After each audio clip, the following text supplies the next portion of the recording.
The wind was a blade, honed on the vast, frozen anvil of the plains. It found every flaw in Alara's worn coat, every gap in the threadbare blankets piled over her children in the back of the broken-down wagon. Snow, no longer falling in gentle flakes but driven in a horizontal, blinding torrent, had erased the world. There was no sky, no ground, only a shrieking vortex of white. The cold was a living thing, a predator that had long since numbed her feet and hands and was now sinking its teeth deep into her bones. Her hope had died hours ago with the last of the daylight, followed by the sharp, final crack of the wagon's axle. Now only a grim, maternal instinct remained, a duty to shield her son and daughter from the inevitable for as long as her own warmth lasted. Leo, her 7-year-old, was worryingly quiet, his shivering having subsided into a listless torpor. Mia, at 5, was a small, whimpering mound beneath the canvas. Alara murmured to them, the words stolen by the gale, promises of warmth and food she knew were lies. Despair was a heavy shroud, and she was so tired of fighting it. She was ready to let it settle, to simply stop. It would be an end to the grief that had shadowed her since her husband's death, an end to the humiliation of being driven from their farm by his grasping brother. Perhaps it was a mercy. As her eyes began to close, a flicker of defiance, the last ember of her will, forced them open one more time. She scanned the roaring emptiness, a final, futile prayer, and she saw it. A pinprick of light, impossibly distant, yet steady. It was not a star. It was yellow, warm, a candle in the throat of the blizzard. It could be a phantom, a trick of her freezing, exhausted mind. But it was also the only thing in the universe that was not the storm. A surge of desperate, primal energy flooded her veins. She could not die here, not while that light burned. She pulled the thin blankets tighter around her children, her movements stiff and clumsy. Leo, Mia, wake up. We have to move. Her voice was a raw croak. Leo stirred, his eyes barely open. I'm cold, Mama. I know, my love. I know. But there's a light, a house. We have to try. She half-dragged, half-carried them from the useless shelter of the wagon. The wind hit them with the force of a physical blow, stealing their breath. Alara wrapped one arm around Mia, holding the girl's face against her chest, and grabbed Leo's hand with her other. She put the memory of the light in the center of her mind and walked toward it, a blind navigator in a sea of white fury. Each step was a battle. The snow was a greedy mire, sucking at her worn boots, trying to pull her down. Her legs screamed in protest, muscles frozen and aching. She did not know if she was walking in a straight line, if the light was even real. She knew only the weight of her children and the crushing, relentless cold. They fell again and again. Each time, the temptation to stay down, to let the peaceful numbness take over, was immense. But then she would feel Mia's small body tremble against hers, or hear Leo's ragged gasp, and she would force herself up. The world narrowed to this single, agonizing pilgrimage. The wind, the snow, the burning in her lungs, the tiny, distant promise of fire. It seemed to take an eternity. Her strength was gone, her body a hollow shell animated only by a mother's resolve. Then the ground became firmer under her feet. The wind slightly deflected. A shape loomed out of the maelstrom, a dark, solid geometry against the chaos. A cabin. It was small, rough-hewn, its roof heavy with a thick blanket of snow. A single window glowed with that soft, yellow light. It was real. Sobbing with a relief that was painful, she stumbled the last few feet and collapsed against the wooden door, her fist banging against it with the last of her strength. The sound was swallowed by the storm. She hammered again, using her shoulder, her entire body.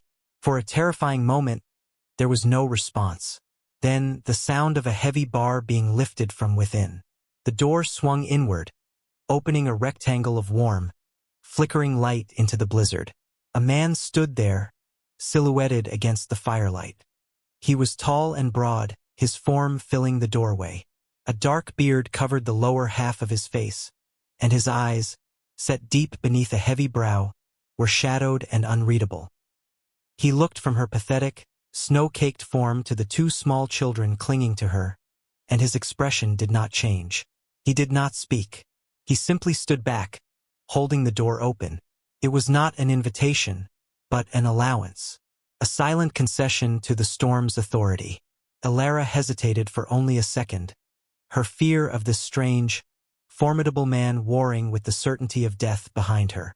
She chose the unknown and staggered inside, pulling her children with her into the stark, quiet warmth. The man closed the door, the heavy thud of the bar sliding into place, severing them from the screaming world outside. The sudden silence was as shocking as the wind had been, broken only by the crackle of a generous fire in a stone hearth and the sound of her own ragged breathing. The cabin was a single room, Spartan and severe. A rough-hewn table and two stools stood in the center. A narrow cot was pushed against one wall, a pile of furs on another. Everything was meticulously clean, ruthlessly functional. There were no decorations, no personal effects, nothing to speak of the man who lived there save for the tools of survival. A well-oiled rifle leaning by the door, a sharp axe near the hearth, a row of skinning knives on a wooden rack. The air smelled of wood smoke, pine, and something else, something wild and faintly metallic, like cured leather and cold iron. The man gestured toward the fire, his movements economical and devoid of any softness. Alara, her limbs refusing to obey, sank to the floorboards, pulling Leo and Mia into her lap. She unwrapped the frozen blankets, her fingers too numb to work the knots properly. The man watched her struggle for a moment, then knelt. He did not speak, but his large, calloused hands moved with surprising gentleness, untangling the stiff fabric and pushing the children closer to the hearth's radiating heat. He rose and went to the fire, taking a blackened pot that hung from a hook. He ladled a thin, steaming broth into 3 wooden bowls. He set them on the floor near her along with a single spoon. The gesture was clear. Feed the children first. Alara's hands shook so badly she could barely hold the spoon. She blew on the first spoonful, testing its heat, and brought it to Leo's lips. He drank it down, his eyes fluttering. Then Mia. She worked methodically, her entire being focused on this one task, pouring the life-giving warmth into her children. Only when they were both leaning against her, their bellies full, their breathing deepening into the first hints of safe sleep, did she allow herself to drink from the remaining bowl. The broth was salty, made from game, and it was the most wonderful thing she had ever tasted. It sent a shock of heat through her core, chasing away the deep, internal chill. She looked up at the man. He was sitting on a stool on the far side of the room, his back to her, cleaning his rifle with a quiet, focused intensity. He seemed utterly indifferent to their presence, as if a half-frozen woman and her children appearing at his door in the middle of a blizzard was an event of no particular consequence. The lack of curiosity was more unnerving than open hostility would have been. Who was he? A trapper? A recluse? An outlaw hiding from the world? Her mind, slowly thawing, began to race. They were trapped here, utterly at his mercy. He had saved them, yes, but for what? Her gratitude was a fragile thing, tangled with a primal, pervasive fear. She clutched her children tighter, their small, warm bodies a fragile shield. She would not sleep. She would watch him. She would be ready. The blizzard did not abate. For 3 days, the world remained a howling whiteness, the cabin an island in a tempestuous sea. A strange, silent domesticity took root within its walls. Their lives were dictated by the rhythm of survival, a choreography of necessity performed with almost no words. Each morning, the man would rise before dawn, his movements quiet so as not to wake the children. He would stoke the fire, then pull on heavy furs and venture out into the storm for what seemed an impossibly long time, returning with his arms laden with firewood, his beard and eyebrows caked in ice. He never complained. He never spoke of the effort. He simply did what was needed. Alara, in turn, found her role. She took over the cooking, stretching the broth with dried roots she found in a small sack, making a thin, serviceable stew. She swept the floor with a crude broom. She mended a tear in Leo's trousers with a needle and thread from her own small sewing kit, which she had guarded in her pocket. Her hands, slowly regaining their feeling, remembered their purpose. She kept the children quiet, entertaining them with whispered stories and finger games. They were her territory. The rest of the cabin was his. They moved around each other like celestial bodies held in a strange, silent orbit, their paths dictated by unspoken rules of territory and function. He gave them the space by the fire, taking the colder side of the room for himself, sleeping on the pile of furs with his rifle never more than an arm's length away. Alara and the children slept on the cot, a luxury she felt with a pang of uneasy guilt. He ate only after she and the children had finished, his portion smaller than what he served them. He was a creature of immense and disciplined self-containment. She watched him constantly, her analysis a silent, running commentary in her mind. His hands were scarred and capable, equally adept at splitting a log with a single perfect blow and addressing a rabbit with surgical precision. His eyes, which she had first found so unnerving, were not cold, she realized, but simply observant. They missed nothing. He noticed when the water bucket was low, when Leo shivered, when Mia's quiet cough worsened. A bucket of fresh water would appear. An extra fur would be laid over the cot. A cup of a strange, bitter tea that eased the girl's breathing would be placed on the table, without a word of explanation. These were not acts of kindness, she told herself. They were practicalities. He was a practical man, and they were a temporary problem to be managed. Yet, the fear that had been a hard knot in her stomach began to slowly, cautiously unwind. This man's silence was not menacing. It was a part of him, as natural as the grain of the wood in the walls. He lived beyond the realm of pleasantries and social graces, in a world of action and consequence. Leo, however, was less circumspect. Once his initial fear faded, it was replaced by a boy's boundless fascination. He watched the man, whose name they still did not know, with wide, curious eyes. He watched him sharpen his knives, oil his boots, mend a snowshoe with strips of rawhide. He was a figure of mythic competence, a master of the world that had almost killed them. Alara would pull Leo close, whispering for him not to stare, but the boy was drawn to the man's quiet strength, a silent, powerful magnetism that the boy's own father, a gentle farmer, had never possessed. She saw the longing in her son's gaze, a yearning for a masculine anchor in their unmoored lives, and it filled her with a fresh wave of grief and a disquieting sense of her own inadequacy. On the fourth day, the wind's shriek softened to a low moan. The world outside was still white, but the violence had passed. Inside the cabin, a different kind of pressure was building. The children were restless, their energy, restored by food and warmth, now chafing against the confines of the small room. Leo paced the floorboards like a caged animal, while Mia rearranged a small pile of pebbles by the hearth for the 100th time. Alara's store of stories and games was exhausted. She saw the listlessness in their eyes, the pale cast of their skin, and worried.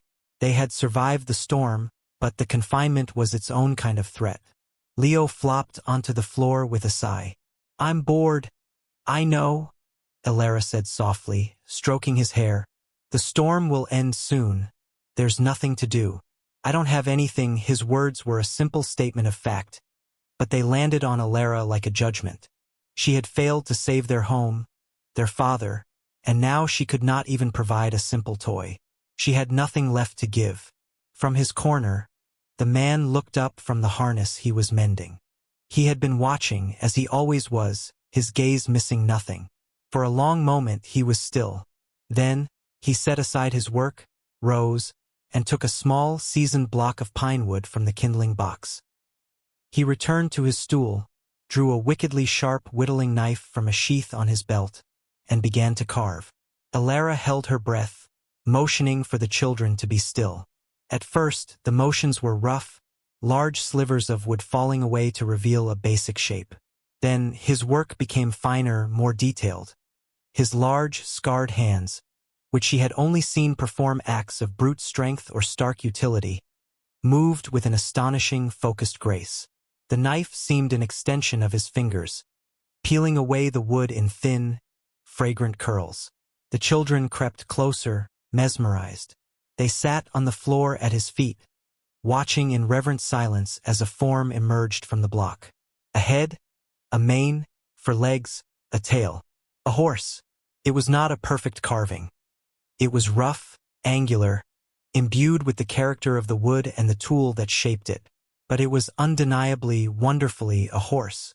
After what might have been an hour, he stopped. He turned the small wooden figure over in his palm, inspecting it with a critical eye.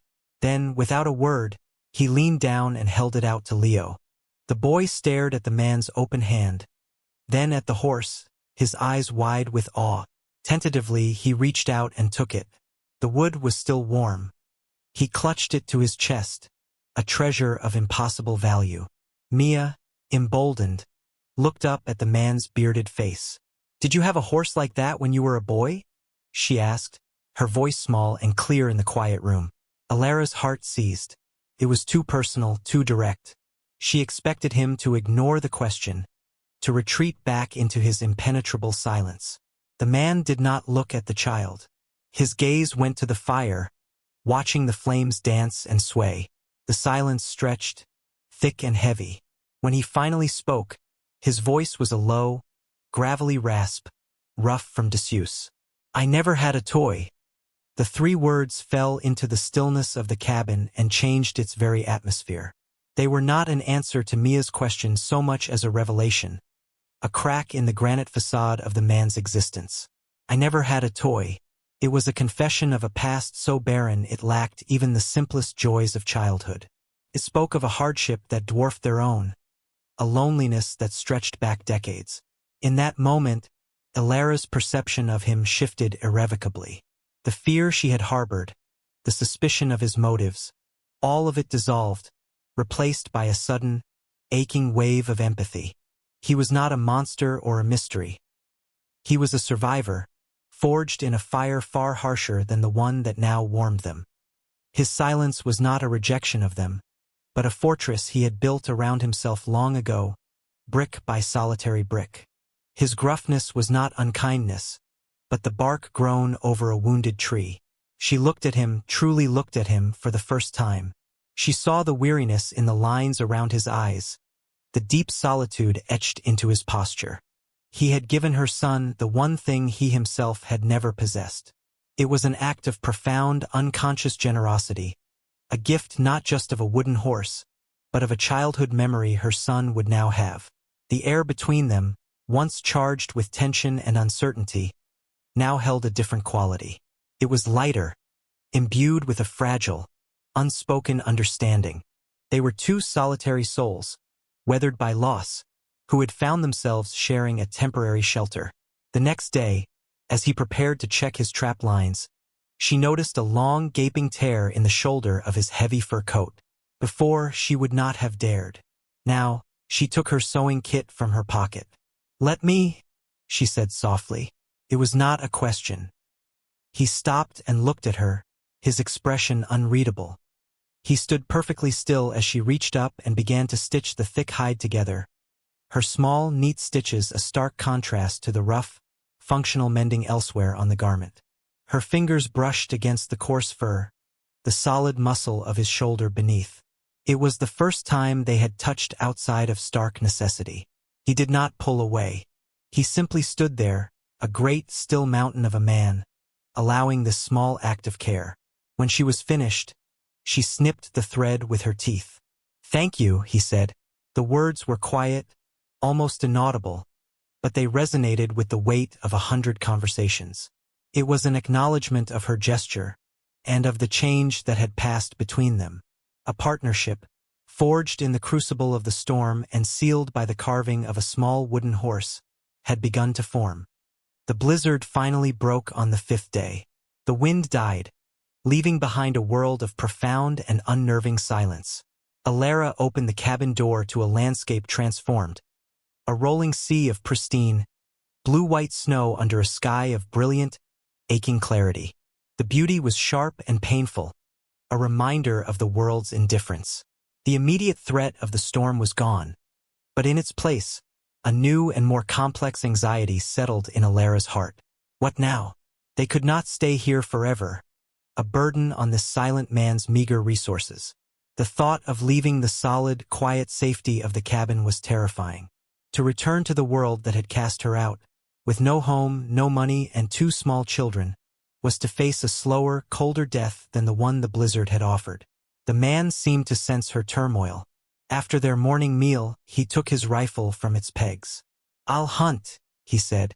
It was a statement of purpose, a return to the rhythm of his solitary life. He was preparing to go farther afield now that the weather allowed. As he pulled on his snowshoes near the door, his body suddenly went rigid. He was staring out across the snow, his posture alert, like a wolf scenting danger on the wind. Alara followed his gaze. In the far distance, 3 dark figures on horseback were moving slowly toward them, their forms stark against the endless white. They were the first sign of human life she had seen since the storm began. For a fleeting second, she felt a surge of hope. Perhaps it was a rescue party, a sheriff's posse searching for them. But as they drew closer, the hope curdled into ice in her stomach. She recognized the slump-shouldered posture of the lead rider. She recognized the expensive but poorly kept coat, the arrogant tilt of the head. It was Thomas, her late husband's brother. The man who had used her grief and the town's suspicion of an uppity woman to challenge the will, to claim the farm, to leave her and her children with nothing but a broken-down wagon and a pittance that wasn't even enough to see them to the next territory. He was not here to rescue her. He was here to finish what he had started. Panic, cold and absolute, seized her. She felt the strength drain from her limbs, the old, familiar helplessness washing over her. She wanted to run, to hide, to disappear into the snow. She backed away from the door, pulling Leo and Mia behind her, her body instinctively trying to shield them. The man at the door did not move. He simply watched the riders approach, his face a mask of grim neutrality. He had not asked who they were. He did not need to. He had seen the terror on her face, and that was all the explanation required. The silent protector of the cabin had become the silent guardian of its inhabitants. The 3 riders pulled up about 20 feet from the cabin, their horses snorting and stamping, their breath pluming in the frigid air. Thomas swung down from his saddle, his movements clumsy. He was a man softened by town life, and the arduous journey had clearly soured his already unpleasant disposition. His 2 companions, hired men by the look of their hard, vacant faces, remained mounted, their hands resting near the pistols on their hips. Thomas's eyes swept over the rough cabin with disdain, then landed on Alara, who stood half-hidden in the doorway's shadow. A smug, cruel smile spread across his fleshy face. "Well, well, look what the storm blew in. I almost thought you'd done us all a favor and frozen to death, Alara. Saved me the trouble of tracking you down." His voice was oily with false concern. He took a step forward. "The children, are they well?" "They are no concern of yours," Alara said, her voice shaking but laced with a defiance that surprised her. The man stood just in front of her, a silent, solid presence. Thomas's eyes flicked to him, dismissing him instantly as some squatter or half-wild trapper.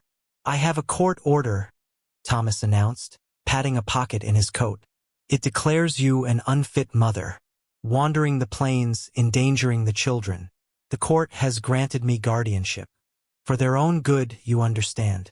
I'm here to take them back to a proper Christian home." The lie was so monstrous, so audacious, it stole Alara's breath. He didn't care about the children. He cared about the inheritance they represented, an inheritance he could control if he had them. "You will not take them," she whispered, the words fierce. Thomas laughed, a short, ugly sound. "You're in no position to argue." He started toward the door, intending to push his way past. The man moved.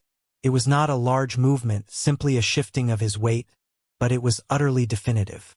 He now stood directly in the doorway, blocking the entrance completely. He did not speak. He did not draw a weapon. He simply stood there, an immovable object. Thomas stopped short, his arrogance faltering in the face of this silent, absolute opposition. "Get out of my way, vagrant," he snarled. The man did not move. His eyes, flat and gray as winter stone, were fixed on Thomas. "This is my property," Thomas blustered, his voice rising.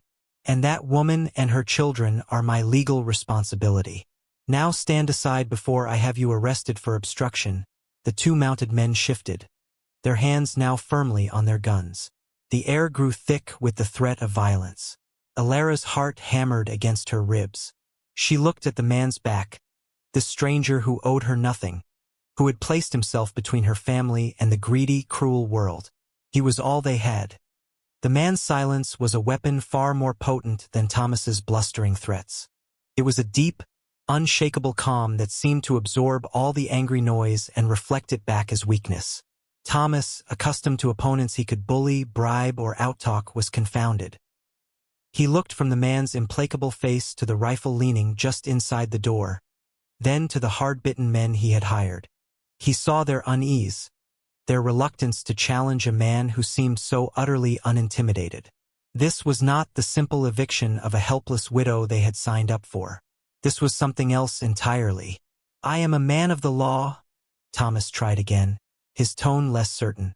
"This paper gives me authority," the man spoke, his voice still low and gravelly, but carrying an authority that cut through the cold air. "Your paper is worthless here. This is my land. These people are under my protection. You will leave." It was a simple declaration of fact. There was no room for negotiation. Thomas's face flushed a blotchy red, a mixture of fury and humiliation. He had come all this way, tracked her through the snow, only to be stopped by a single, nameless man in a desolate cabin. He looked at the man's calloused hands, the sheer, solid breadth of his shoulders, and the cold certainty in his eyes. He made a coward's calculation. The risk was not worth the reward, not today. He could always come back with the sheriff with more men. "You'll regret this," Thomas spat, the threat lacking any real conviction. "Both of you. I'll be back with the law on my side. You can't hide out here forever." He backed away, stumbling slightly in the deep snow, and clumsily mounted his horse. He cast one last, hateful glare at the cabin, at the silent man who had defeated him without throwing a single punch, and at the woman he could no longer control. Then he wheeled his horse around and, with his two hired guns trailing behind like chastened dogs, rode away, his dark shape shrinking against the vast, indifferent snowfield. The immediate danger was gone. It had vanished as quickly as it had appeared, a fever dream that had broken. Alara leaned against the doorframe, her legs trembling, the adrenaline leaving her weak and dizzy. She had been a spectator to her own salvation. But as she watched Thomas's final, ignominious retreat, something inside her shifted. The terror that had paralyzed her was replaced by a slow, rising tide of fierce, unfamiliar strength. She had not cowered. She had not begged. She had stood her ground. And he had stood with her. She was not alone. The silence that descended after the riders disappeared was different from the silence that had come before. It was no longer the quiet of confinement or unspoken tension, but the deep, resonant calm that follows a storm. The threat had been met and turned away. The cabin, which had been a temporary refuge, now felt like a fortress.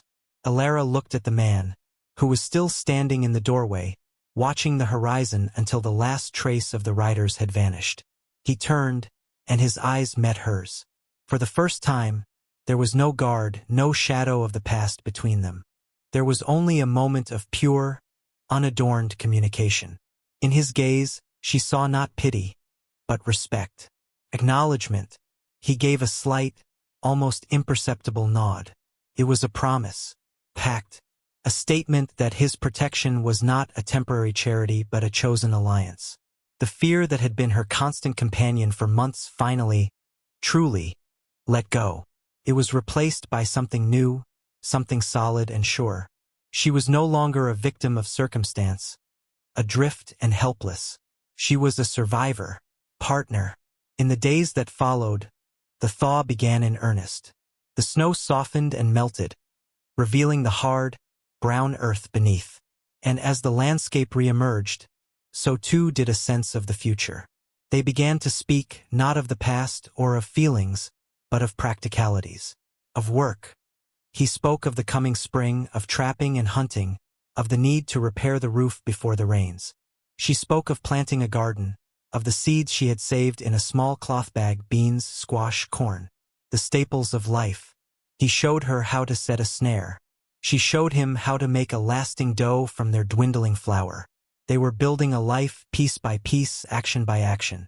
One afternoon, as the sun cast long shadows across the melting snow, she watched Leo and Mia playing outside the cabin for the first time. Mia was making a small house of twigs, and Leo was galloping through the mud, the small wooden horse held tight in his hand. He was no longer the pale, listless boy from the wagon, but a child full of vigor and imagination. She turned to the man who was sitting on the cabin step, sharpening his axe. His name was Silas. She had learned it 2 days ago when she had finally asked.